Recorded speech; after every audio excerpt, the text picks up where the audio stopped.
Hello my dear students, welcome back to my YouTube channel. मेरे YouTube channel पर आप लोग का बहुत बहुत स्वागत है। डियर स्टूडेंट, आज की क्लास में हम लोग बीए सेकेंड सेमेस्टर के शिक्षा शास्त्र विषय का अध्ययन करेंगे और आज मैं आप लोगों को यूनिट 4 का अध्ययन कराऊंगा।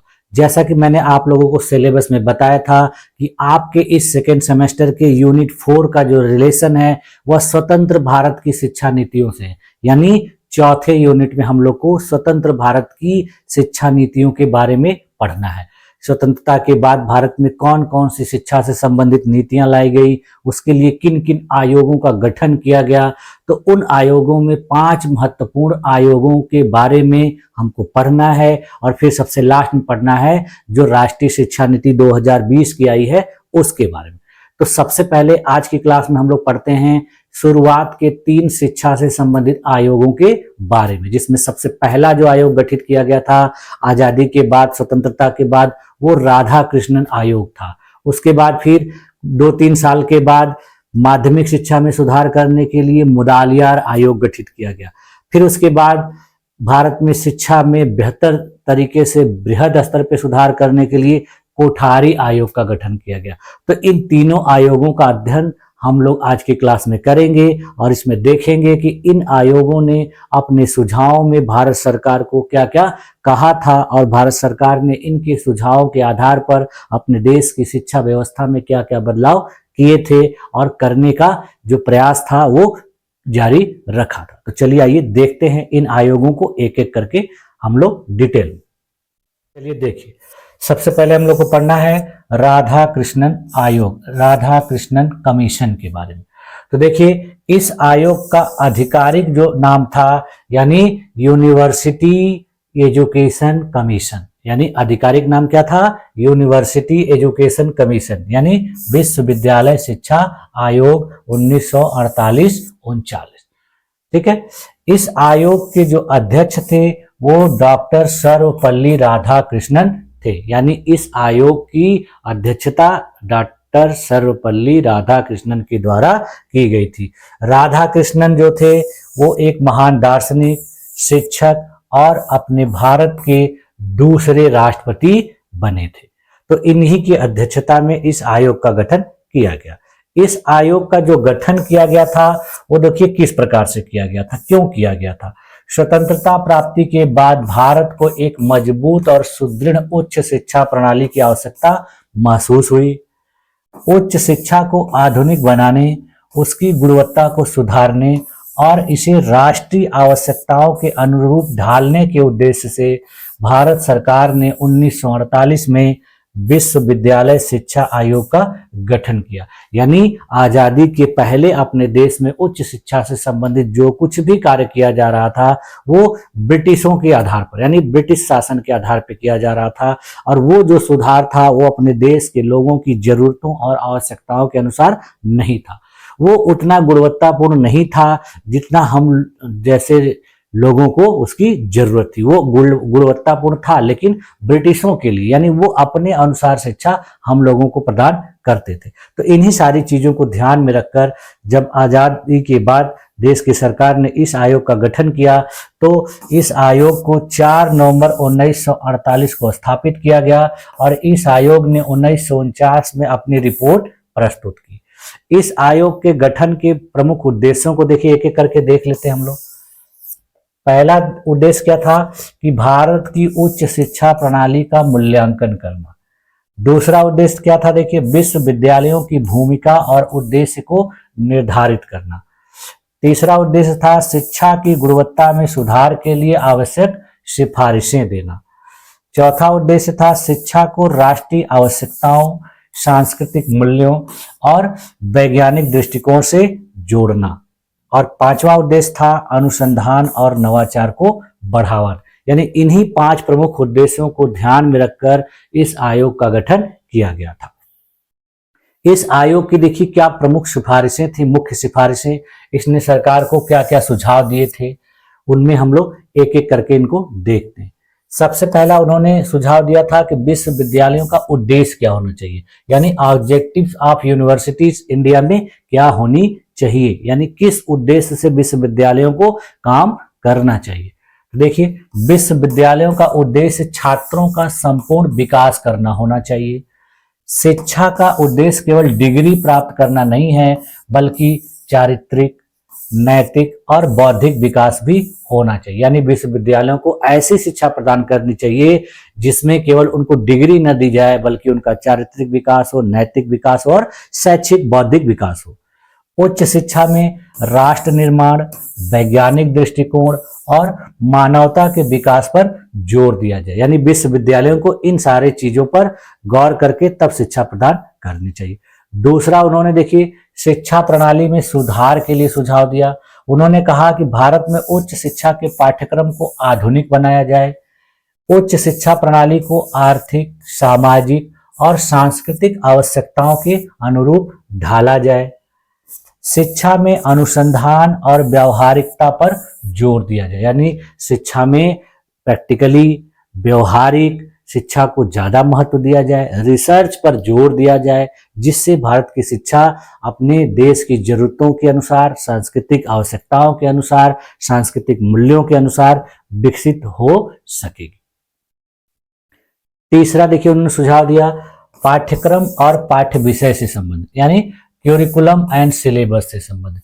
उनके द्वारा कहा गया कि पाठ्यक्रम को आधुनिक, व्यवहारिक और रोजगारोन्मुख बनाया जाए। यानी विद्यालयों, उच्च शिक्षा में, महाविद्यालयों में ऐसे पाठ्यक्रम को पढ़ाया जाए जो व्यवहारिक हो, जिसको पढ़ने के बाद उनके छात्रों छात्राओं के अंदर स्किल डेवलप हो, यानी उनके अंदर दक्षता विकसित हो और वह शिक्षा उनको बेहतर तरीके से रोजगार प्रदान करने के लिए योग्य हो।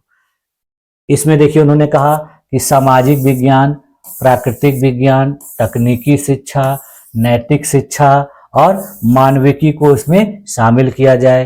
अनुसंधान को शिक्षा का अनिवार्य अंग बनाया जाए। फिर देखिए चौथा सुझाव उन्होंने क्या कहा कि शिक्षकों की स्थिति और प्रशिक्षण पर ध्यान दिया जाए। यानी उच्च शिक्षा प्रदान करने वाले जो शिक्षक हैं उनकी स्थिति पर ध्यान दिया जाए, उनको बेहतर तरीके से प्रशिक्षण प्रदान किया जाए। शिक्षकों को देखिए समाज में सम्मानजनक स्थान दिया जाए। शिक्षकों के लिए उचित वेतन, पदोन्नति और प्रशिक्षण की व्यवस्था की जाए। शिक्षकों के प्रशिक्षण संस्थानों को सशक्त बनाया जाए, तब जाके बेहतर शिक्षा महाविद्यालयों में, विश्वविद्यालयों में प्रदान की जा सकेगी। इसके बाद देखिए अगला सुझाव उन्होंने दिया कि विश्वविद्यालयों को स्वायत्तता दी जाए, यानी ऑटोनॉमी ऑफ यूनिवर्सिटी। यूनिवर्सिटियों को, विश्वविद्यालयों को ज्यादा दबाव में न रखा जाए, उनको कुछ ऐसे अधिकार दिए जाएं जिसमें वह अपने मन से, अपने अनुसार बदलाव कर सकें, सरकार उस पर बार बार रोक टोक न लगाए। तो देखिए विश्वविद्यालयों को स्वायत्तता प्रदान की जाए ताकि वे स्वतंत्र रूप से निर्णय ले सके। राजनीतिक हस्तक्षेप से विश्वविद्यालयों को मुक्त रखा जाए, यानी जो नेता लोग हैं वो विश्वविद्यालयों के काम में इंटरफेयर न करें, सरकार उसमें बिना मतलब का टांग न अड़ाए। विश्वविद्यालय अपने अनुसार अपने जो भी कार्य हैं उसको अपने जरूरतों के अनुसार, अपनी आवश्यकताओं के अनुसार उसमें बदलाव करें, तब जाके विश्वविद्यालय अच्छे तरीके से परफॉर्म कर पाएंगे। उसके बाद देखिए इन्होंने वित्तीय सहायता के लिए सुझाव दिया। कहा गया कि विश्वविद्यालयों को पर्याप्त वित्तीय सहायता प्रदान की जाए, उनको कमजोर और पिछड़े क्षेत्रों में शिक्षा के विकास पर विशेष ध्यान दिया जाए। यानी विश्वविद्यालयों में पर्याप्त मात्रा में पैसे दिए जाएं, उनको आर्थिक सहायता दी जाए जिससे वह कमजोर और पिछड़े क्षेत्रों में अच्छी उच्च शिक्षा प्रदान करने के योग्य हो सकेंगे। उसके बाद उन्होंने देखिए अगला सुझाव परीक्षा प्रणाली में सुधार के लिए दिया, यानी रिफॉर्मेशन इन एग्जामिनेशन सिस्टम। उन्होंने कहा कि अंग्रेजों के काल से जो परीक्षा प्रणाली चली आ रही है उसको अब बदला जाए, यानी परीक्षा प्रणाली को अधिक व्यवहारिक बनाया जाए और योग्यता आधारित बनाया जाए। केवल लिखित परीक्षा पर निर्भरता कम करके आंतरिक मूल्यांकन यानी इंटरनल असेसमेंट को बढ़ावा दिया जाए। उन्होंने कहा कि केवल एक वार्षिक परीक्षा करा दिया जाए, लिखित परीक्षा करा दिया जाए, इस पर ज्यादा ध्यान न दिया जाए, बल्कि आंतरिक मूल्यांकन किया जाए। बच्चों का समय समय पर क्लास में ही बीच बीच में पढ़ाने के बाद टीचर्स के द्वारा मूल्यांकन कराया जाए, छोटे मोटे टेस्ट लिए जाएं। इससे क्या होगा कि उनको बेहतर तरीके से योग्य बनाया जा सकता है। इससे देखिए छात्रों के सृजनात्मक, विश्लेषणात्मक और आलोचनात्मक सोच का मूल्यांकन होगा और उससे वो बेहतर तरीके से शिक्षा प्राप्त कर सकेंगे। उसके बाद देखिए उन्होंने अनुसंधान के लिए सुझाव दिया, यानी रिसर्च एंड इनोवेशन के लिए।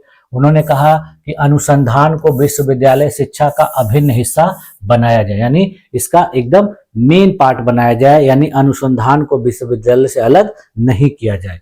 उन्होंने कहा अनुसंधान के लिए वित्तीय सहायता और सुविधाएं उपलब्ध कराई जाएं। उसके बाद देखिए इन्होंने महिला शिक्षा के लिए सुझाव दिया, यानी वुमेन्स एजुकेशन के लिए। उन्होंने कहा कि भारत में महिला शिक्षा को बढ़ावा देने के लिए विशेष प्रयास किए जाएं, महिलाओं को उच्च शिक्षा में समान अवसर प्रदान किया जाए, उनके लिए शिक्षण संस्थानों की मतलब उपलब्धता सुनिश्चित की जाए, उनको उसमें बेहतर सुविधाएं प्रदान की जाएं, तब जाके उनको अच्छी शिक्षा मिल पाएगी और वो भी समाज में पुरुषों के बराबरी में मिलकर काम कर सकती है। फिर देखिए उन्होंने भाषा नीति से यानी लैंग्वेज पॉलिसी से संबंधित सुझाव दिया। उन्होंने कहा कि प्रारंभिक शिक्षा मातृभाषा में दी जानी चाहिए, बाद में उच्च शिक्षा में अंग्रेजी को संपर्क भाषा के रूप में बनाए रखा जाए, संस्कृत और अन्य भारतीय भाषाओं के अध्ययन को प्रोत्साहित किया जाए। यानी उन्होंने कहा कि प्राथमिक शिक्षा मातृभाषा में दी जाए, लेकिन जब कोई भी छात्र या छात्रा उच्च शिक्षा में जाए तो उसको सहायक भाषा के रूप में अंग्रेजी पढ़ाई जाए और उसके साथ साथ संस्कृत और अन्य स्थानीय भारतीय भाषाओं के अध्ययन को भी प्रोत्साहित किया जाए। फिर उसके बाद उन्होंने देखिए विश्वविद्यालयों में प्रशासनिक सुधार पर बल देने के लिए कहा, यानी उस पर ज्यादा ध्यान देने के लिए कहा गया कि विश्वविद्यालयों प्रशासन को अपने आप को पारदर्शी बनाना चाहिए और कुशल बनाया जाना चाहिए। प्रशासनिक पदों पर योग्य और अनुभवी व्यक्तियों की नियुक्ति की जानी चाहिए, तब जाके विश्वविद्यालय अपने प्रशासनिक कार्यों में बेहतर तरीके से कार्य कर पाएगा। अब देखिए इस आयोग के सुझाव हम लोगों ने देख लिए। अब हम लोग देखते हैं कि इस आयोग की क्या क्या महत्वपूर्ण उपलब्धियां रही। इसने सरकार को सुझाव तो अपने दे दिए, इसकी कुछ अचीवमेंट रही कि नहीं। तो देखिए सबसे पहले अचीवमेंट इसमें क्या थी कि विश्वविद्यालय अनुदान आयोग की स्थापना की सिफारिश की गई, जो 1956 में अस्तित्व में आया। यानी इसके द्वारा एक अनुदान आयोग की सिफारिश की गई, मांग की गई और सरकार ने उसको मान लिया और बाद में फिर उसी के आधार पर 1956 ईस्वी में यूजीसी की स्थापना की गई, यानी जिसको हम लोग विश्वविद्यालय अनुदान आयोग के नाम से जानते हैं। दूसरी उपलब्धि इसकी क्या रही, देखिए उच्च शिक्षा प्रणाली में गुणवत्ता सुधार और अनुसंधान को बढ़ावा देने की दिशा में कार्य किया गया। यानी अब उच्च शिक्षा में क्वालिटी में सुधार किया गया और रिसर्च और इनोवेशन को बढ़ावा दिया गया। परीक्षा प्रणाली में सुधार के लिए सुझाव दिए गए, यानी अब परीक्षा प्रणाली में सुधार करने की बात सरकार ने कही। शिक्षा में नैतिकता और समाजोपयोगिता पर बल दिया गया। विश्वविद्यालयों में स्वायत्तता और प्रशासनिक सुधार की नींव रखी गई, यानी इनके सुझावों के आधार पर इतने सारे कार्यों को किया गया। अब देखिए इस आयोग का क्या महत्व है और इसका क्या प्रभाव देखने को मिलता है। यानी ये आयोग इतने साल पहले बनाया गया था तो उसका कुछ महत्व है या उसका कुछ प्रभाव अभी है कि नहीं, या भारत की शिक्षा प्रणाली पर आगे आने वाले समय में इसका प्रभाव देखा गया कि नहीं। तो देखिए इस आयोग की सिफारिशों ने भारतीय उच्च शिक्षा प्रणाली में बड़े सुधार लाने में मदद की। इसके सुझाव के आधार पर उच्च शिक्षा में गुणवत्ता, अनुसंधान और नवाचार को बढ़ावा मिला। शिक्षा को राष्ट्रीय आवश्यकताओं, सांस्कृतिक मूल्यों और सामाजिक जिम्मेदारियों के साथ जोड़ने में सहायता मिली। यूजीसी की स्थापना की गई और उच्च शिक्षा के मानकों को सुनिश्चित करने में इस आयोग का योगदान महत्वपूर्ण रहा। तो देखिए ये आयोग इस प्रकार से महत्वपूर्ण शिक्षा आयोग के रूप में जाना जाता है। अब इसका देखिए कंक्लूजन क्या निकल के आ रहा है कि राधाकृष्णन आयोग ने भारत की उच्च शिक्षा प्रणाली को नया दृष्टिकोण और दिशा प्रदान की। इस आयोग की सिफारिशें आज भी भारतीय शिक्षा व्यवस्था में मार्गदर्शक के रूप में मानी जाती हैं। इस आयोग के प्रयासों से उच्च शिक्षा का विकास हुआ, उसकी गुणवत्ता में सुधार हुआ और अनुसंधान को बढ़ावा देने में मदद मिली। यानी देखिए आजादी के बाद यह अपने देश में गठित किया जाने वाला पहला शिक्षा से संबंधित आयोग था। तो इसकी जो सिफारिशें थी बहुत महत्वपूर्ण थी और इसकी सिफारिशों पर अपने देश की सरकार ने गौर किया, ध्यान दिया और फिर अपने देश की उच्च शिक्षा में सुधार करने का प्रयास किया और सुधार किया भी गया।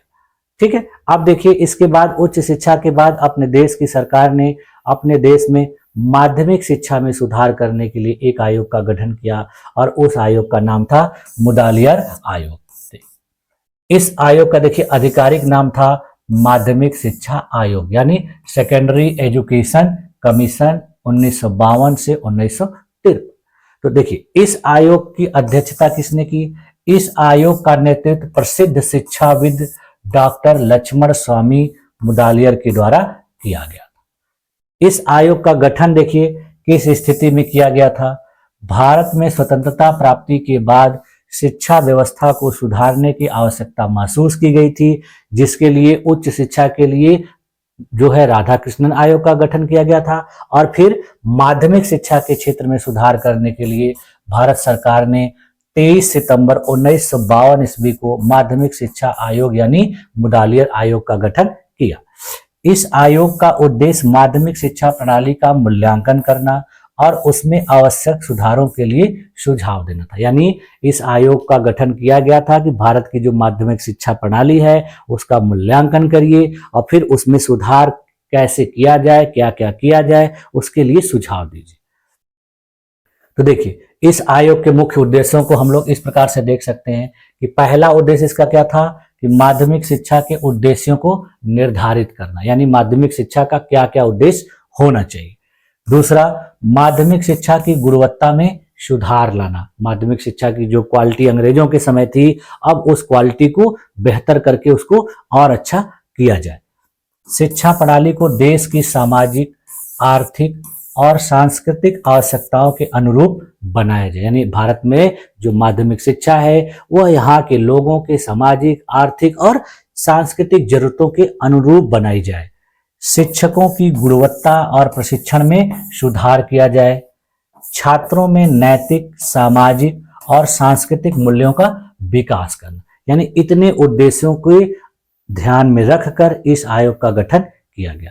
अब देखिए जब इस आयोग का गठन हो गया तो इस आयोग ने अपनी क्या मुख्य सिफारिशें सरकार के सामने प्रस्तुत की। तो देखिए सबसे पहले इन्होंने माध्यमिक शिक्षा की संरचना से संबंधित सुझावों को अपने सुझाव में शामिल किया, जिसमें उन्होंने बताया कि माध्यमिक शिक्षा को 2 भागों में विभाजित कर दिया जाए। पहला उन्होंने क्या कहा कि जूनियर हाई स्कूल बनाया जाए जिसमें कक्षा 6 से 8 तक की पढ़ाई कराई जाए। उसके बाद देखिए हाई स्कूल कर दिया जाए कक्षा 9 से 10 तक। उसके बाद उन्होंने कहा कि हायर सेकेंडरी बनाया जाए जिसमें कक्षा 11 से 12 तक की पढ़ाई की जाए।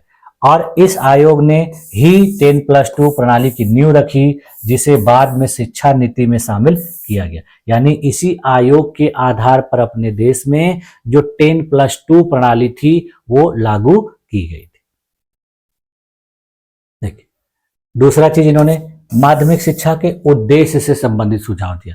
यानी उन्होंने कहा कि शिक्षा का उद्देश्य केवल परीक्षा पास करना नहीं होना चाहिए, बल्कि व्यक्तित्व का विकास, नागरिकता का बोध, नैतिकता और व्यावसायिक दक्षता का विकास होना चाहिए। यानी छात्रों को माध्यमिक शिक्षा जब प्रदान की जाए तो उनको इन सारी चीजों को ध्यान में रखकर शिक्षा प्रदान की जाए, केवल उनको परीक्षा पास कराने से मतलब नहीं रखा जाए। इसके अलावा देखिए उन्होंने शिक्षा के उद्देश्य में क्या कहा कि विद्यार्थियों में राष्ट्रभक्ति, वैज्ञानिक दृष्टिकोण और सामाजिक उत्तरदायित्व का भी विकास किया जाना चाहिए। फिर देखिए उन्होंने पाठ्यक्रम में सुधार से संबंधित सुझाव दिया और उसमें उन्होंने कहा कि पाठ्यक्रम को व्यवहारिक, उपयोगी और जीवनोपयोगी बनाने की बात कही। पाठ्यक्रम में उन्होंने निम्नलिखित विषयों को अनिवार्य रूप से पढ़ाने के लिए सुझाव दिया, जिसमें उन्होंने कहा कि पाठ्यक्रम में भाषाओं को शामिल किया जाए। भाषाओं में हिंदी, अंग्रेजी और क्षेत्रीय भाषा को शामिल किया जाना चाहिए। उसके बाद फिर देखिए माध्यमिक शिक्षा में विज्ञान विषय पढ़ाया जाए, गणित विषय पढ़ाया जाए। उसके बाद देखिए सामाजिक अध्ययन पढ़ाया जाए, शारीरिक शिक्षा पढ़ाया जाए, कला और शिल्प पढ़ाया जाए। इसके अलावा व्यावसायिक शिक्षा भी दी जाए, यानी टेक्निकल एंड वोकेशनल एजुकेशन भी छात्रों को प्रदान किया जाए। फिर उसके बाद देखिए उन्होंने शिक्षण विधियों से संबंधित सुझाव दिया, यानी टीचिंग मेथड से संबंधित। उन्होंने कहा कि शिक्षण जो है व्यवहारिक होना चाहिए अनुभवात्मक होना चाहिए, जिससे बच्चों को किसी भी चीज को समझने में, उसका उपयोग करने में किसी भी प्रकार की कठिनाई न हो, यानी वो चीजों को पढ़ के समझ के अपने व्यवहारिक जीवन में उपयोग कर पाए। इससे देखिए उन्होंने कहा कि जो शिक्षण विधियां हो छात्रों की रुचि, क्षमता और आवश्यकता के अनुसार होनी चाहिए, उनको उसी के अनुसार शिक्षा दी जानी चाहिए। शिक्षकों को प्रेरणादायक और व्यावसायिक प्रशिक्षण देना आवश्यक है, यानी उन्होंने कहा कि शिक्षकों को बेहतर तरीके से प्रशिक्षण दिया जाए, जिससे वो अच्छी शिक्षण विधियों का उपयोग करके छात्रों को अच्छी शिक्षा प्रदान करें। उसके बाद देखिए उन्होंने मूल्यांकन प्रणाली से संबंधित सुझाव दिया, यानी एग्जामिनेशन सिस्टम से रिलेटेड। उसमें उन्होंने कहा कि परीक्षा प्रणाली में सुधार कर उसे अधिक व्यवहारिक और जीवनोपयोगी बनाया जाए। केवल लिखित परीक्षा पर निर्भरता कम कर दिया जाए, छात्रों का आंतरिक मूल्यांकन किया जाए और इंटरनल असेसमेंट को बढ़ावा दिया जाए। इसके अलावा देखिए परीक्षाओं में छात्रों की समझ, विश्लेषण और रचनात्मकता का मूल्यांकन किया जाए, यानी जब परीक्षा कराई जाए तो उसमें तरह तरह के प्रश्न शामिल किए जाएं, जिससे छात्रों के अंदर रचनात्मकता का भी परीक्षण हो, उनकी समझ का भी परीक्षण हो और उनके विश्लेषण करने की क्षमता का भी परीक्षण हो। उसके बाद देखिए उन्होंने शिक्षकों के प्रशिक्षण और उनकी स्थिति पर भी ध्यान देने की बात कही, यानी उन्होंने कहा कि शिक्षकों को व्यावसायिक प्रशिक्षण अनिवार्य किया जाए, यानी बिना प्रशिक्षण के किसी को भी माध्यमिक शिक्षक बनने न दिया जाए, बिना प्रशिक्षण प्राप्त किए किसी को टीचर बनने से रोका जाए। इसके लिए उन्होंने देखिए क्या कहा, शिक्षकों के लिए अच्छे वेतन, पदोन्नति की सुविधा और नियमित प्रशिक्षण कार्यक्रम सुनिश्चित किए जाए। इसके अलावा देखिए उन्होंने कहा कि शिक्षकों को समाज में सम्मानजनक स्थान दिया जाए। उसके बाद उन्होंने देखिए विद्यालय प्रशासन से संबंधित सुझाव दिया, यानी स्कूल के एडमिनिस्ट्रेशन से। उन्होंने कहा कि विद्यालयों का प्रशासनिक ढांचा मजबूत किया जाए, प्रत्येक विद्यालय में लाइब्रेरी, प्रयोगशाला, खेलकूद और सांस्कृतिक कार्यक्रमों की सुविधाएं प्रदान की जाए। इसके अलावा देखिए उन्होंने नैतिक शिक्षा से संबंधित सुझाव दिया, यानी मोरल एजुकेशन से। कहा गया कि छात्रों में नैतिक मूल्यों, अनुशासन और सामाजिक उत्तरदायित्व का विकास किया जाए। इसके अलावा देखिए उन्होंने कहा कि विद्यालयों में सांस्कृतिक गतिविधियों, सामाजिक सेवा और नैतिक चर्चाओं को बढ़ावा दिया जाए। फिर उसके बाद देखिए इन्होंने व्यवसायिक शिक्षा पर जोर देने के लिए कहा, यानी वोकेशनल एजुकेशन पर। उन्होंने कहा कि शिक्षा को व्यवसायिक और रोजगारोन्मुख बनाने के लिए टेक्नोलॉजी और वोकेशनल पाठ्यक्रम को इसमें शामिल किया जाए, शुरू किया, यानी टेक्निकल एजुकेशन शुरू किया जाए, वोकेशनल एजुकेशन शुरू किया जाए, जिसका प्रभाव देखिए आप लोग को देखने को मिलता है कि विभिन्न प्रकार के ITI रिलेटेड कोर्स शुरू किए गए, पॉलिटेक्निक रिलेटेड कोर्स शुरू किए गए। तो ये सारे इन्हीं सुझावों के आधार पर किया गया। इसके बाद इसमें कहा गया कि छात्रों को हस्तशिल्प, उद्योग और व्यवसाय संबंधित शिक्षा प्रदान की जाए।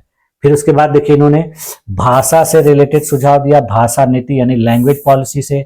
इन्होंने कहा कि मातृभाषा में शिक्षा को बढ़ावा दिया जाए, इसके साथ साथ अंग्रेजी और हिंदी को संपर्क भाषा के रूप में बनाए रखने का सुझाव दिया, यानी कहा कि जहां पर कोई स्टूडेंट पढ़ता है तो पहले उसको उसकी मातृभाषा में पढ़ाया लिखाया जाए, उसके बाद संपर्क भाषा के रूप में अंग्रेजी और हिंदी को शामिल किया। जैसे देखिए दक्षिण भारतीय राज्य हैं तो वहां के स्टूडेंट को उनकी मातृभाषा में पढ़ाया दिया है, लेकिन वहां अंग्रेजी और हिंदी को भी उनको संपर्क भाषा के रूप में पढ़ाया जाए।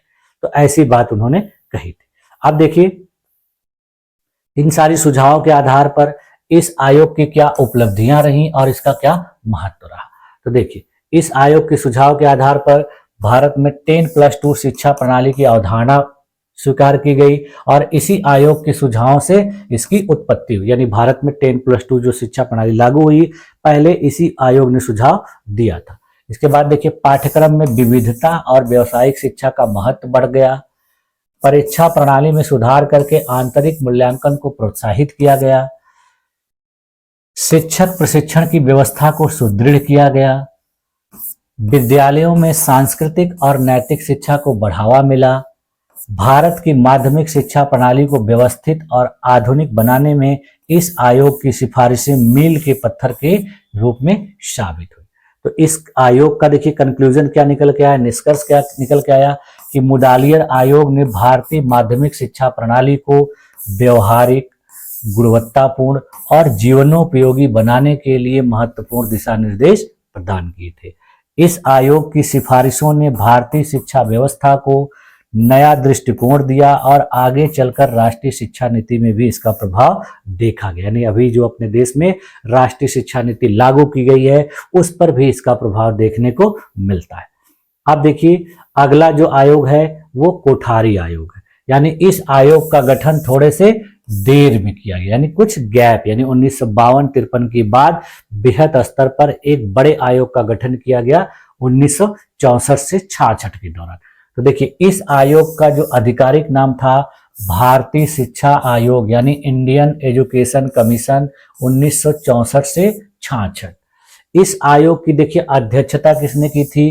तो इस आयोग का नेतृत्व प्रसिद्ध वैज्ञानिक और शिक्षाविद डॉक्टर DS कोठारी यानी डॉक्टर दौलत सिंह कोठारी ने किया था। ये उस समय भारतीय विज्ञान अनुसंधान परिषद यानी CSIR के अध्यक्ष भी थे। यानी उस समय ये CSIR के अध्यक्ष थे और उनकी अध्यक्षता में इस आयोग का गठन किया गया। इस आयोग का गठन देखिए किस कंडीशन में किया गया? स्वतंत्रता प्राप्ति के बाद भारत में शिक्षा प्रणाली में व्यापक सुधार की आवश्यकता महसूस की गई थी। अभी हम लोगों ने देखा, मैंने आप लोगों को बताया कि स्वतंत्रता के बाद अपने देश की शिक्षा प्रणाली में व्यापक तौर पे सुधार किए जा रहे थे और उन सुधारों को आगे और भी बेहतर तरीके से क्रियान्वित करना था। इसलिए सरकार समय समय पर विभिन्न विद्वानों से शिक्षा में सुधार करने के लिए सुझाव ले रही थी। तो उसी क्रम में यह भी एक प्रकार का सुझाव था। इस उद्देश्य से भारत सरकार ने देखिए 14 जुलाई 1964 को भारतीय शिक्षा आयोग यानी कोठारी आयोग का गठन किया। इस आयोग का उद्देश्य शिक्षा प्रणाली का समग्र मूल्यांकन करना और उसमें सुधार के लिए व्यापक सिफारिशें देना। यानी इस आयोग का उद्देश्य था कि अपने देश की जो शिक्षा प्रणाली है उसका मूल्यांकन करिए और फिर उसको समग्र रूप से उसमें सुधार करने के लिए सुझाव दीजिए। तो कोठारी आयोग ने देखिए 29 जून 1966 को अपनी रिपोर्ट सरकार के सामने प्रस्तुत की थी। तो इस आयोग के जो महत्वपूर्ण उद्देश्य थे गठन के, उनको एक एक करके देख लेते हैं। देखिए सबसे पहला उद्देश्य क्या था कि भारत में शिक्षा व्यवस्था का समग्र मूल्यांकन करना। दूसरा उद्देश्य क्या था? राष्ट्रीय विकास के लिए एक मजबूत और सक्षम शिक्षा प्रणाली का निर्माण करना। तीसरा उद्देश्य था समानता, गुणवत्ता और विविधता को शिक्षा में शामिल करना। चौथा उद्देश्य था शिक्षा को आर्थिक, सामाजिक और सांस्कृतिक आवश्यकताओं के अनुरूप बनाना। और पांचवा उद्देश्य था शिक्षा के सभी स्तरों पर सुधार की सिफारिशें देना। यानी इन प्रमुख 5 उद्देश्यों को ध्यान में रखकर इस आयोग ने अपने सुझाव सरकार के सामने प्रस्तुत किए थे और इसी के आधार पर इसका गठन किया गया। तो देखिए इस आयोग ने अपनी क्या क्या सिफारिशें प्रस्तुत की, तो मुख्य सिफारिशों को हम लोग एक एक करके देख लेते हैं। देख पहली सिफारिश क्या की इन्होंने? अपने देश में 10+2+3 शिक्षा प्रणाली यानी स्ट्रक्चर ऑफ एजुकेशन जो था उसमें बदलाव करने की बात कही और कहा कि भारत में एक नई शिक्षा प्रणाली लागू की जाए जिसको इन्होंने 10+2+3 नाम दिया। यानी 10+ का मतलब कि कक्षा 10 तक छात्रों को एक समान शिक्षा प्रदान की जाए, उसके बाद 11-12 में उसका विभाजन कर दिया जाए और फिर उसके बाद 3 साल का स्नातक शिक्षा प्रदान किया जाए। तो इसी को उन्होंने इसका नाम इस प्रकार से दिया था। यानी देखिए उन्होंने क्या कहा कि 10 वर्ष की स्कूली शिक्षा प्रदान की जाए जिसमें 5 वर्ष प्राथमिक शिक्षा, 3 वर्ष उच्च प्राथमिक शिक्षा और 2 वर्ष माध्यमिक शिक्षा छात्रों को दी जाए। इसलिए इसका नाम उन्होंने 10 रखा था। 10 का मतलब 5 साल प्राइमरी, फिर 3 साल अपर प्राइमरी यानी 1 से लेके 5, 6 से लेके 8 और उसके बाद फिर 9 और 10 यानी 2 साल माध्यमिक। तो टोटल आप जोड़ेंगे तो 10 साल हो जाएगा। 5, 3, 8, 2, 10। उसके बाद उन्होंने कहा कि 2 वर्ष उच्च माध्यमिक शिक्षा जिसको हम लोग हायर सेकेंडरी या 11-12 या इंटरमीडिएट कहते हैं। फिर उसके बाद उन्होंने कहा इंटरमीडिएट करने के बाद 3 वर्ष की स्नातक शिक्षा प्रदान की। इस प्रणाली ने भारतीय शिक्षा व्यवस्था में एक रूपता लाई और इसे राष्ट्रीय शिक्षा नीति NEP 1986 में लागू किया। यानी इन्होंने ये सुझाव दिया और इसको फिर 1986 की जो राष्ट्रीय शिक्षा नीति बनी थी उसमें लागू कर दिया गया। इसके बाद देखिए इन्होंने राष्ट्रीय शिक्षा के उद्देश्य से यानी ऑब्जेक्टिव ऑफ नेशनल एजुकेशन से संबंधित सुझाव दिया। उन्होंने कहा कि भारत में राष्ट्रीय एकता का विकास किया जाए, उसके लिए बेहतर शिक्षा दी जाए। भारत में शिक्षा के माध्यम से लोकतांत्रिक मूल्यों को सुदृढ़ किया जाए। आर्थिक और सामाजिक विकास को समर्थन दिया जाए। नैतिक और आध्यात्मिक मूल्यों का विकास किया जाए। वैज्ञानिक दृष्टिकोण का विकास किया, यानी राष्ट्रीय शिक्षा नीति का यह उद्देश्य होना चाहिए। उसके बाद देखिए इन्होंने समानता और शिक्षा की बात की, यानी इक्वालिटी एंड एजुकेशन शिक्षा के क्षेत्र में होना चाहिए। उन्होंने कहा कि सभी को समान शिक्षा के अवसर प्रदान किए जाएं। जो गरीब, पिछड़े वर्ग, अनुसूचित जाति, जनजाति और महिलाओं की शिक्षा है उस पर विशेष ध्यान दिया जाए। ग्रामीण और शहरी शिक्षा के बीच की खाई को समाप्त करने की सिफारिश की गई। कहा गया कि जो ग्रामीण और शहरी क्षेत्र में इतना देखने को मिलता है अंतर, उसको खत्म किया जाए और जाति पाति, महिला पुरुष के आधार पर जो भेदभाव देखा जाता है उसको भी खत्म किया जाए। सभी लोगों को एक प्रकार की समान शिक्षा प्रदान करने की व्यवस्था की जाए। उसके बाद देखिए उन्होंने व्यवसायिक शिक्षा के लिए सुझाव दिया, यानी वोकेशनल एजुकेशन के लिए उन्होंने कहा कि शिक्षा को रोजगारोन्मुख बनाया जाए और व्यावसायिक बनाया जाए। इसके बाद देखिए उन्होंने कहा कि माध्यमिक स्तर पर व्यावसायिक पाठ्यक्रम शुरू किए जाएं। छात्रों को तकनीकी, कृषि और शिल्प आधारित शिक्षा दी जाए ताकि वे रोजगार के लिए सक्षम बन सके। यानी कहा गया कि माध्यमिक स्तर पर ही छात्रों को व्यावसायिक शिक्षा प्रदान की जाए जिससे वो अपने पैरों पर खड़े हो सकें, आर्थिक रूप से आत्मनिर्भर बन सके, गार्जियन के ऊपर उनके पढ़ाई लिखाई का भार कम हो जाए। इसलिए उन्होंने कहा कि छात्रों को व्यावसायिक शिक्षा प्रदान की जाए। उसके बाद देखिए राष्ट्रीय शिक्षा नीति यानी नेशनल एजुकेशन पॉलिसी से संबंधित उन्होंने सुझाव दिया। कहा कि भारत में एक राष्ट्रीय शिक्षा नीति का निर्माण किया जाए जिससे शिक्षा प्रणाली का एक रूप विकास हो सके। यानी इन्होंने कहा कि भारत में एक व्यापक तौर पर नेशनल एजुकेशन पॉलिसी बनाई जाए और उस पॉलिसी के बनाने से भारत में शिक्षा का बहुत बेहतर तरीके से एक रूप विकास हो सकेगा। उन्होंने कहा कि शिक्षा नीति में समानता, गुणवत्ता और विकासशीलता का विशेष ध्यान रखा जाए। उसके बाद देखिए इन्होंने इसमें अनिवार्य और मुफ्त शिक्षा की बात कही, यानी कंपलसरी एंड फ्री एजुकेशन। उन्होंने कहा कि 14 वर्ष की आयु तक के यानी 6 से 14 वर्ष के जो भी बच्चे अपने देश में हैं उनको निःशुल्क और अनिवार्य शिक्षा प्रदान की जाए। यानी यही बात निःशुल्क और अनिवार्य शिक्षा की आप लोगों ने पीछे पढ़ा था कि महात्मा गांधी के द्वारा वर्धा शिक्षा योजना में की गई थी, तो उस बात को इन्होंने फिर रिपीट किया और उन्होंने कहा कि इस प्रकार की सुविधा के लिए पर्याप्त स्कूलों, शिक्षकों और संसाधनों की व्यवस्था की जाए। फिर देखिए उन्होंने मूल्य आधारित शिक्षा की बात कही, यानी वैल्यू बेस्ड एजुकेशन। शिक्षा में नैतिकता, चरित्र निर्माण और सामाजिक उत्तरदायित्व को बढ़ावा दिया जाए। राष्ट्रीय एकता, सहिष्णुता, लोकतंत्र के मूल्यों को पाठ्यक्रम में शामिल किया जाए। इसके बाद देखिए इन्होंने भाषा नीति से संबंधित भी सुझाव दिया। लैंग्वेज पॉलिसी, इन्होंने कहा कि 3 भाषा सूत्र यानी 3 लैंग्वेज फार्मूला को लागू किया जाए माध्यमिक शिक्षा व्यवस्था में और प्राथमिक शिक्षा व्यवस्था में, उच्च शिक्षा व्यवस्था में। उन्होंने कहा कि मातृभाषा या स्थानीय भाषा को पढ़ाया जाए छात्रों को, हिंदी को राष्ट्रभाषा के रूप में पढ़ाया जाए और अंग्रेजी को अंतर्राष्ट्रीय संपर्क भाषा के रूप में पढ़ाया जाए। इसके अलावा उन्होंने कहा कि क्षेत्रीय भाषाओं को बढ़ावा दिया जाए और शिक्षा का माध्यमिक प्राथमिक स्तर पर मातृभाषा होनी चाहिए। इसके अलावा देखिए उन्होंने शिक्षकों से सुधार से संबंधित सुझाव दिया, यानी टीचर रिफॉर्म से संबंधित। उन्होंने कहा शिक्षकों को उचित वेतन, प्रशिक्षण और पदोन्नति के अवसर प्रदान किए जाएं। शिक्षकों की प्रशिक्षण संस्थाओं को मजबूत किया जाए और शिक्षकों को समाज में सम्मानजनक स्थान दिया जाए। इसके बाद इन्होंने देखिए परीक्षा और मूल्यांकन प्रणाली से संबंधित सुधार के लिए सुझाव दिया। उन्होंने कहा कि परीक्षा प्रणाली को अधिक उपयोगी, व्यवहारिक और जीवनोपयोगी बनाया जाए।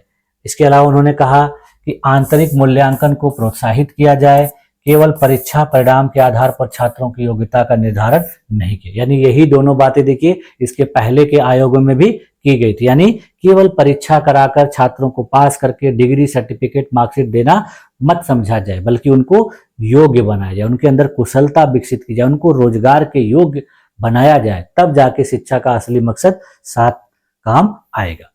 ठीक है। अब उसके अलावा देखिए इन्होंने शिक्षा में विज्ञान और प्रौद्योगिकी को बेहतर बनाने के लिए सुझाव दिया। उन्होंने कहा कि विज्ञान और तकनीकी शिक्षा को बढ़ावा दिया जाए, वैज्ञानिक सोच और नवाचार को शिक्षा का हिस्सा बनाया जाए, शिक्षा में शोध और अनुसंधान को प्रोत्साहित किया जाए। इसके अलावा देखिए उन्होंने उच्च शिक्षा में सुधार से संबंधित सुझाव दिया।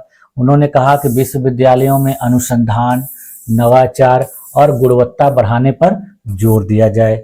इसके अलावा देखिए उन्होंने कहा कि उच्च शिक्षा संस्थानों को स्वायत्तता दी जाए, छात्रों को आर्थिक सहायता प्रदान की जाए, यानी छात्रों को स्कॉलरशिप प्रदान की जाए जिससे वह बेहतर तरीके से उच्च शिक्षा प्राप्त कर सकें। तो इसीलिए देखिए बहुत से छात्रों को रिसर्च के लिए सरकार के द्वारा अभी भी स्कॉलरशिप प्रदान की जाती है।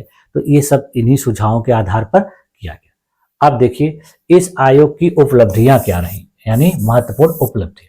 तो देखिए इस आयोग की उपलब्धियों में सबसे पहले उपलब्धि क्या रही कि 10+2+3 शिक्षा प्रणाली की सिफारिश जो आज भी भारत में लागू, यानी इन्होंने जो सिफारिश उस समय सरकार के सामने की थी वह प्रणाली अभी भी चल रही है अपने देश में। हालांकि नई शिक्षा नीति जो 2020 वाली आई है उसके आधार पर इसमें बदलाव किए जा रहे हैं और कुछ राज्यों में इसमें बदलाव कर दिए गए हैं, लेकिन कुछ राज्यों में अभी भी इसी आधार पर शिक्षा प्रणाली चल रही है। लेकिन आने वाले समय में उसको 2020 की शिक्षा नीति के आधार पर बदल दिया जाएगा और हम लोग देखेंगे कि 2020 वाली शिक्षा नीति में इसके लिए कौन सा नया सुझाव दिया गया है। इसके अलावा देखिए इनका जो 3 भाषा सूत्र था उसका भी जो उपयोग आज की शिक्षा व्यवस्था में किया जा रहा है। राष्ट्रीय शिक्षा नीति एनईपी के निर्माण में यह आधारभूत शिक्षा सुझाव के रूप में लागू किया गया। शिक्षा में समानता और गुणवत्ता को बढ़ावा देने की बात इन्होंने जो कही थी वो भी इस समय बहुत ज्यादा महत्वपूर्ण माना जा रहा है। व्यावसायिक और तकनीकी शिक्षा प्रणाली में इसको शामिल करने की बात इन्होंने कही थी तो उसको भी शामिल किया गया है। शिक्षा में नैतिक और राष्ट्रीय मूल्यों को बढ़ावा देने की इन्होंने बात कही थी, ये भी किया जा रहा है। ठीक है। अब देखिए कोठारी आयोग का जो महत्व है और इसका प्रभाव देख लेते हैं। तो देखिए राष्ट्रीय शिक्षा नीति 1968 को 1986 होगा। राष्ट्रीय शिक्षा नीति 1986 को कोठारी आयोग की सिफारिशों के आधार पर तैयार किया गया था। भारत की शिक्षा प्रणाली में समानता, गुणवत्ता और व्यावसायिकता को स्थापित करने में कोठारी आयोग का योगदान अत्यंत महत्वपूर्ण है। इस आयोग ने देखिए सिफारिशों में अपने शिक्षा को सामाजिक, सांस्कृतिक और आर्थिक विकास का मजबूत आधार बनाए जाने की बात कही और इसको बाद में देखने को भी हमको मिला अपनी शिक्षा व्यवस्था में। अब देखिए इस आयोग का क्या कंक्लूजन निकल के आ रहा है। यह कोठारी आयोग जो था उसने भारतीय शिक्षा प्रणाली में समग्र और दीर्घकालिक सुधार की दिशा में महत्वपूर्ण योगदान दिया। इसके अलावा देखिए इस आयोग ने शिक्षा को समानता, गुणवत्ता, राष्ट्रीयता और व्यावसायिकता के आधार पर पुनर्गठित करने की दिशा में महत्वपूर्ण सुझाव दिया, जिसका प्रभाव आज भी भारतीय शिक्षा व्यवस्था में देखा जाता है। ठीक है। तो इस प्रकार से देखिए यह आयोग भी एक महत्वपूर्ण आयोग था अपने देश में और खास करके अपने देश में नई शिक्षा नीति जो बनी थी 1986 में उसके निर्माण में इस आयोग ने एक मील के पत्थर के रूप में या कहा जाए कि एक आधार के रूप में कार्य किया। ठीक है। तो इस प्रकार से देखिए आज की क्लास में हम लोगों ने ये 3 महत्वपूर्ण आयोगों का अध्ययन किया, जिसमें हम लोगों ने सबसे पहले देखा राधाकृष्णन आयोग, फिर उसके बाद देखा मुदालियर आयोग और फिर कोठारी आयोग। तो आज की क्लास में यहीं तक रखा जाए। अब मुझे पूरी उम्मीद है कि आप लोगों को इस सारे आयोगों के जो सुझाव थे वो बेहतर तरीके से समझ में आए होंगे और बहुत सारे सुझाव आप लोगों को एक दूसरे से मिलते जुलते लिखे होंगे। तो इन्हीं सुझावों को आप लोगों को अच्छे तरीके से समझ लेना है और फिर इन तीनों में आपस में एक रूपता स्थापित करते हुए आपको परीक्षा में आने वाले प्रश्नों में इनको लिखना है। ठीक, लोगों ने मेरे इस क्लास में अपने आप को इतनी देर तक बनाए रखा, इसके लिए भी आप लोग का बहुत बहुत धन्यवाद। मिलते हैं नेक्स्ट क्लास में, तब तक के लिए